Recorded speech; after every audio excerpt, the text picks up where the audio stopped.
Hey, I'm Ted Santos, and I'm your host of Straight Talk. We are that talk show. You know, the one that is made for men by men. Except, ladies, you never want to miss it.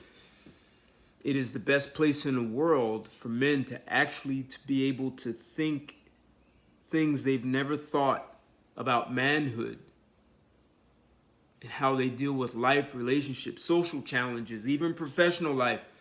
And it's the best place in the world for women to hear what men really think. Because we always do it from a man's perspective. And today I'm going to do something from a man's perspective, and I'm going to have a conversation that can be termed as ugly.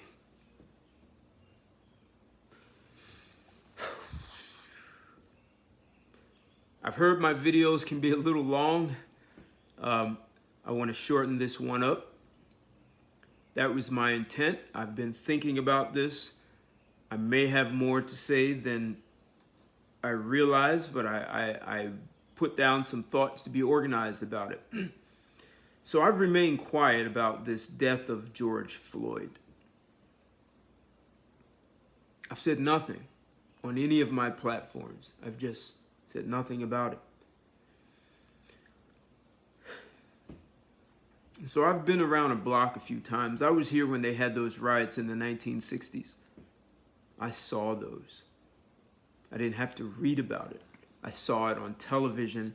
I lived in East Orange, New Jersey. I was born in Newark, New Jersey. I lived in East Orange, which was a neighboring suburb of Newark. And those riots, I wasn't there. I wasn't part of them, but I actually saw the gathering, and I saw at the main intersection of Broad Street and Market Street, which is the heart of downtown Newark, I saw those police officers in riot gear. All the streets were shut down, and they were standing there with shields, with shotguns, lined up in single file. And there were people on all four. There were blacks, men and women, and you didn't see a battle of the sexes. With what you saw was men and women side by side. It was frantic. I watched the shop owners, the store owners, closing down the metal gates to close their stores so their stores didn't get robbed and looted. So I was right there. And I saw how that worked out in the long term. So I'm asking a question. And God, this is so important. Is protesting a dead end for the black community? Is it just an absolute waste and dead end? Like the worst thing, the absolute worst thing that could be done. And I know some of you are going to be upset with me. And some of the things that I want to say, you might even think I don't have the right to say. So before I get into it, I want to send my condolences to the family of George Floyd. I actually know what it's like to lose a family member. When I was 21, I lost both parents. One day, one call, my life changed forever. And imagine, I was 21, my brother was 19, and my sisters were 12 and 16. So do I know what it's like to lose family? Of course I do. Someone told me that I'm not empathetic with police brutality. Well, let me tell you something that most of you who even have known me for years may not even know.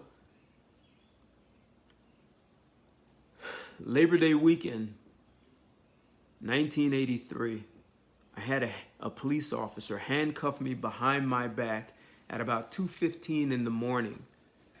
I was in Newark, New Jersey.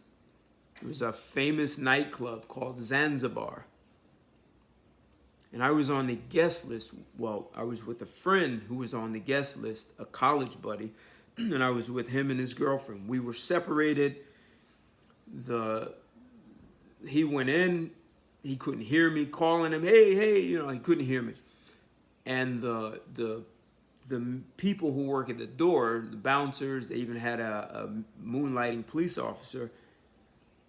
They thought I was trying to sneak in because there was a line that was easily 2.5 hours long. Except my buddy was on the guest list, and we were going in, didn't even have to pay. So I'm separated, calling my buddy, trying to get his attention. He's gone. I figured as soon as he realizes I'm not there, he'll come back out. Well, next thing, the people at the door were going back and forth, and then the moonlighting police officer decides he wants to be aggressive about it and gets very confrontational. And then next thing I know, I'm in handcuffs. Handcuffed behind my back. He takes me into an office of the establishment, and from 2:30 in the morning until almost about 5:30, this man beat me off and on. He stomped me in my stomach so hard that he crushed and displaced one of my kidneys. So this is permanent. I still live with the after effect of this. So do I understand police brutality? I do. I also understand I had some responsibility. I knew my buddy would come back out. I could have just fell back and waited for him to come. Except without saying a word, without even moving my body, I projected a clear message with my eyes and just by standing that I would beat that man's ass for getting in my face. I didn't move. I didn't say a word. And how do I know it worked? Because when he was stomping me and crushed my kidney, he was screaming, "You're a karate man and you were going to use it, weren't you?" So most likely he was afraid of me. Maybe I reminded him of someone who used to take his lunch money, because I can tell you it was like this man lost his mind. I committed no crime. I didn't resist arrest. I didn't trespass. I didn't do anything. And the funny thing is, I'll just tell you, a lot of black women, when I would say I was beaten by the police, they said you must have done something wrong. They didn't change that tune until the 2000s when women started getting beat. So, yes, I know, I understand what it's like to be beaten by a police officer. Severely. I went to grand jury and they said I didn't have proof, even though I was in a hospital. 10 days, PM blood, concussion. I lost. No bill. And there were no protests for me. Not even the judicial system worked.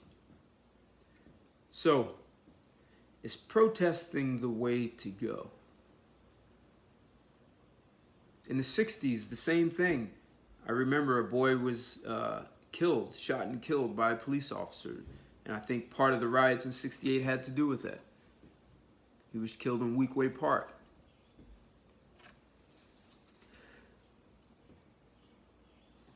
So let me tell you the part that's going to be unpopular. I want to start by telling you a joke. I heard this guy tell a joke, comedian. And he said back in Harlem, back in the 60s, there were protests, they were burning things down, and the comedian said one of his buddies was going out to do some protesting. And he went to give him moral support. He didn't want to join the protest. He just wanted to support. So he goes out in the morning. He sees his buddy and all the protesters making these signs. And he talks to him and says, you know, good luck. Right on, man. Right on, right on. And he sees his buddy later that evening. He said, hey, Joe, you know, how'd the protest go? Joe puts his head down. And he mumbles, we didn't do any protesting. What do you mean? I saw you guys make signs. I saw you guys, like hundreds of you, ready to go and, you know, fight for the cause. How could you not? I left when you were walking towards your target area. And his buddy said, yeah, when we arrived there at the government building to protest, as soon as we arrived, someone opened the door and held up some paper and said they were hiring that day. And all the protesters dropped their signs and ran to go to get a job. The whole protest fell apart because they were hiring. I mean, do you get that? They were bribed out of their own protest.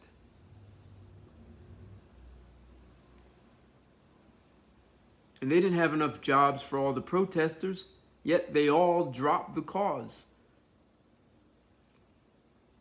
They were hiring. And that's what happened to the Black Power movement of the 1960s that went into the 70s. Corporate America created affirmative action and they were hiring. And the whole thing fell apart. Exactly the same way, on a much larger scale.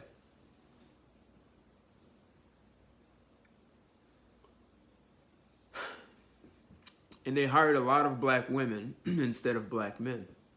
A lot of older black guys saw that. They witnessed that in IBM and Hewlett-Packard and a bunch of other companies. Actually, that was the worst thing to happen. But before I get into that, there's another thing that I talked about several years ago. And I said, as soon as white America sympathizes with the black community,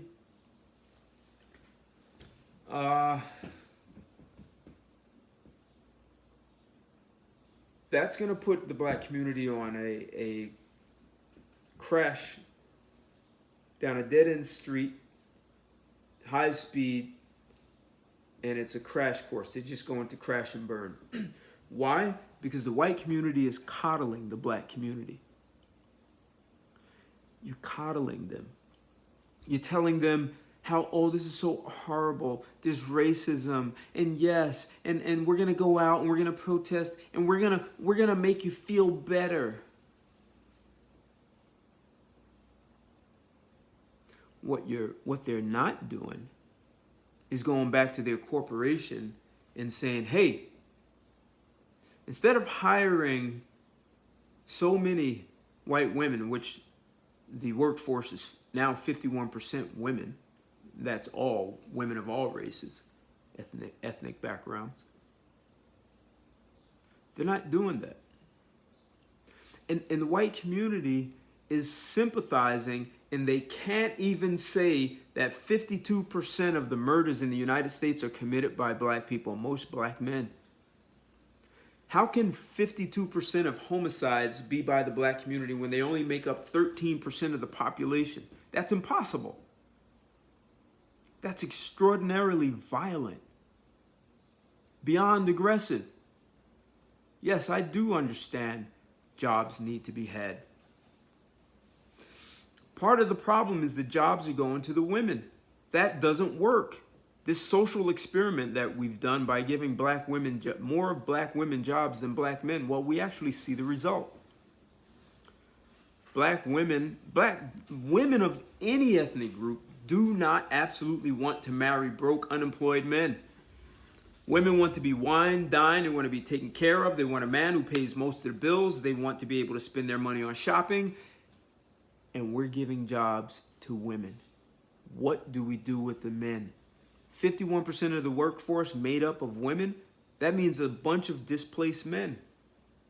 So as the white community coddles the black community and says, oh yes, there's racism and this is horrible, now black people can sit back like wounded deer and say, oh, this is, see, I told you, we were right. Yeah, they finally got it. Imagine if they did that for the Olympics, right? Oh yes, they won't let black people win the Olympics. They're never going to let you, so you won't train. But that's not what the black community has done. Because think about it, right? You go back decades, man. Beginning of football, beginning of baseball, beginning of basketball.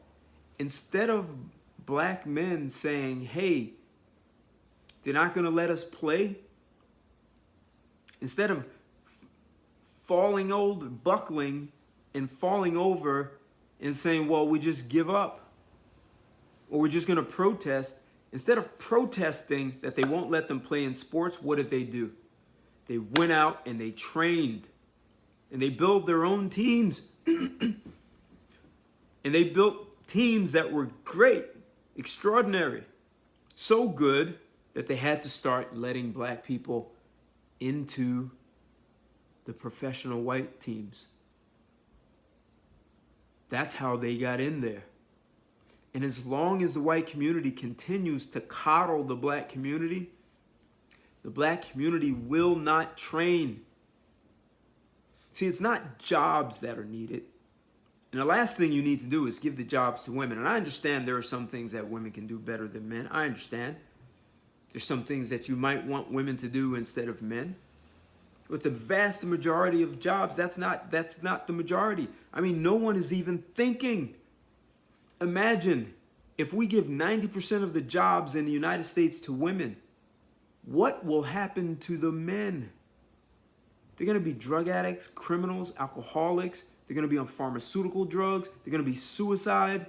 They're going to be called deadbeat fathers. They're going to be called less of a man. What are we going to do? Just build more homeless shelters? This social experiment of giving a lot of women jobs didn't work. It's not working. It never worked. We see the results. The jury is in. The verdict is in.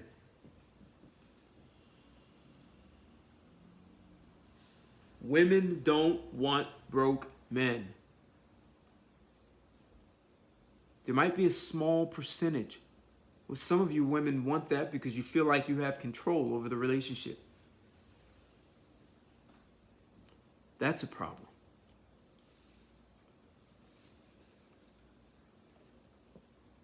So coddling the black community is creating a worse problem. Because then they can throw temper tantrums, run out, burn down businesses, and I understand there are a lot of white people out there breaking windows and burning businesses. That's a problem. Except black people are out there doing it also.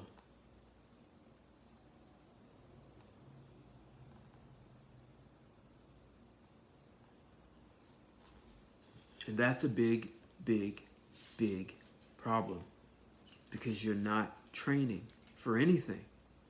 You're just out there throwing temper tantrums. And like I said, I watched this happen from the 60s. So are black people thinking, you burn businesses down. Who's going to pay for that? Black people. You know why? Because all the insurance companies are going to charge any company that wants to operate in a black community. Insurance is going to be higher. That means your grocery market, your stores, everything is going to cost you more because their cost of doing business in your community costs more. That's because you burn down your very own community. It's going to be a black tax. You'll pay for all of this. Not only you, your next several generations will be paying for it. So that's one. You're going to pay out of your pocket for it. Two, I lived in D.C. And when I was there, it was after the riots happened, decades after. But you saw all these gutted out, burned out businesses. There's a street called U like Umbrella. It was horrible. I couldn't believe, like decades after the riot, this place still was like a disaster.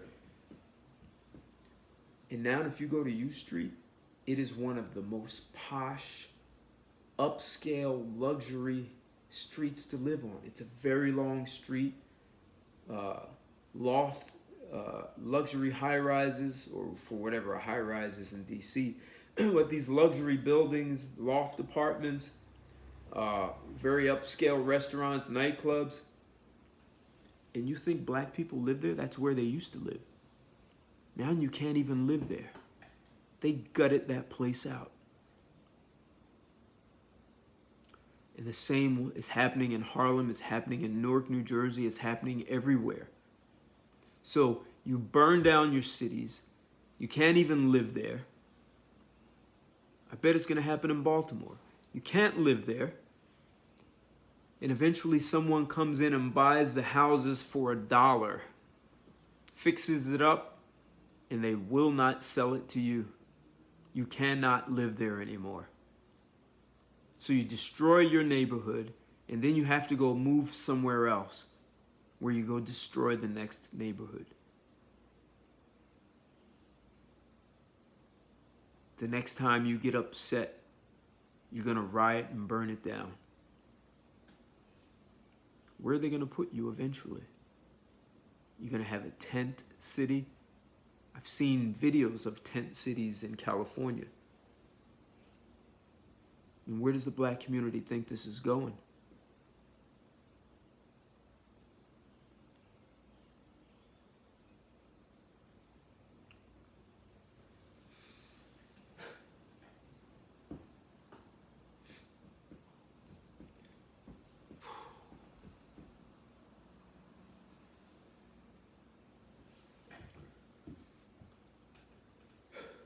One of the biggest problems in the black community is the single mother household. Anyone who wants to deny that is delusional. The majority, 80% of inmates incarcerated, single mother household. 71% of juvenile comes out of the single mother household. If we just look at the black community in the past 10 years, what has been happening? Suicide rates amongst children between 11 and 17 amongst girls is up 132%, amongst boys is up 60%. Single mother household is not working. Children are traumatized in single mother households. They are more vulnerable to being sexually or physically or verbally abused. Mothers are frustrated. They're not getting the attention. The education system is not being taken care of where it once was.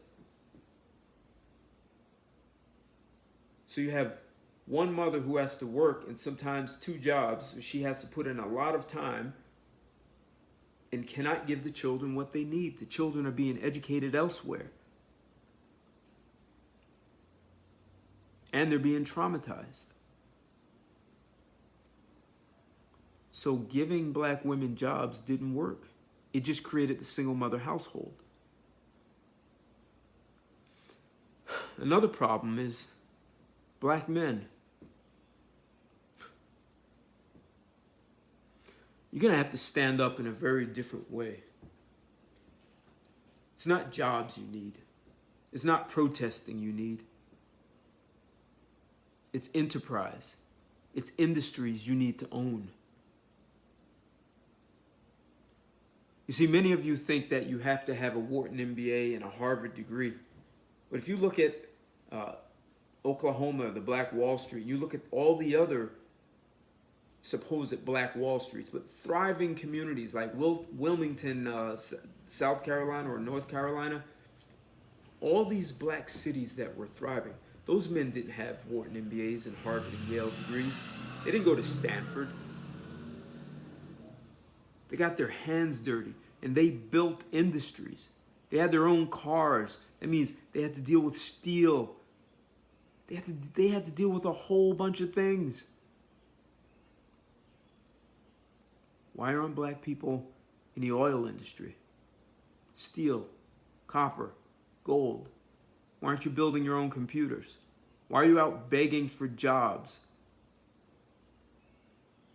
And then you complain because you didn't get the job. Why aren't you creating these industries? Why aren't you financing them? All these athletes, all these billionaires. Why aren't you talking? Is it because when someone calls you and says, hey, I have an idea. Let's get some natural resources. Here's how we will do it. Oh no, we can't do that. automatically you believe that it's not possible. Oh, well, white men are not going to let us do it. Or women are going to stop us.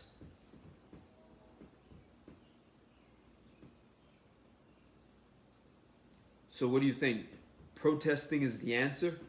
At the end of the protest, what do you have? You have exactly what you had before the protest. Nothing. Anger. Maybe you were able to get some anger off your chest and you might feel like you're relieved, except you're still going to be hungry. You're still going to be unemployed or underemployed. You're still going to be begging for a job. You still can't pick up the phone and get your buddy, your brother, or uncle a job because you don't have that network.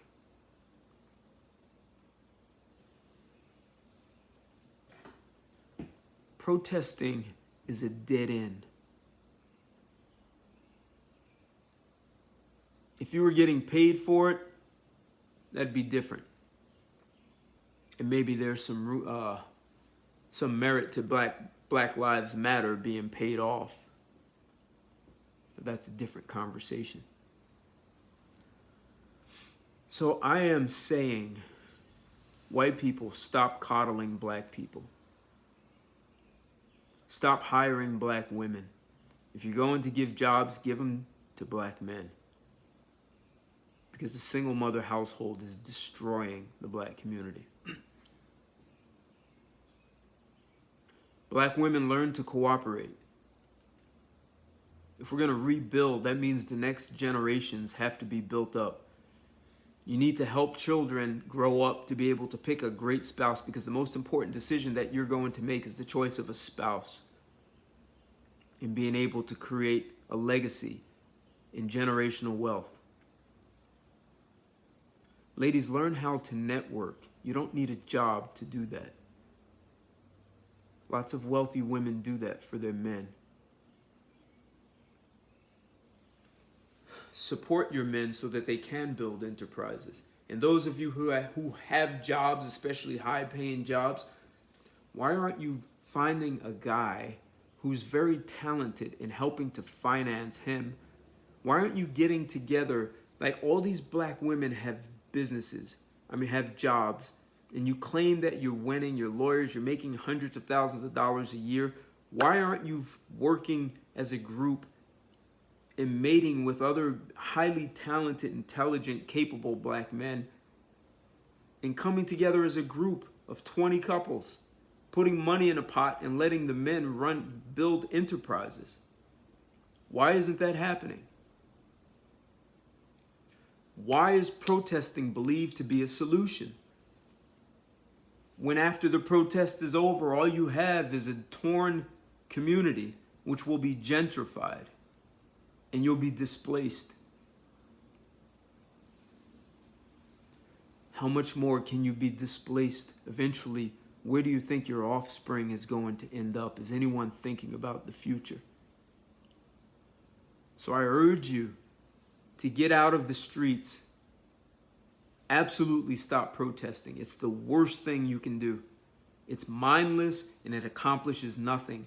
At the end of the protest, you may get some crumbs, but I don't understand why the conversation about natural resources isn't happening. It's not happening from Jesse Jackson, Al Sharpton, not even Farrakhan. And these men have a network. They have access to money, capital, to be able to do this. It's not happening. And it won't happen out at protesting. Social media makes it easier for men to meet one another and actually be able to talk and communicate. I'm watching this happen in my own life. So,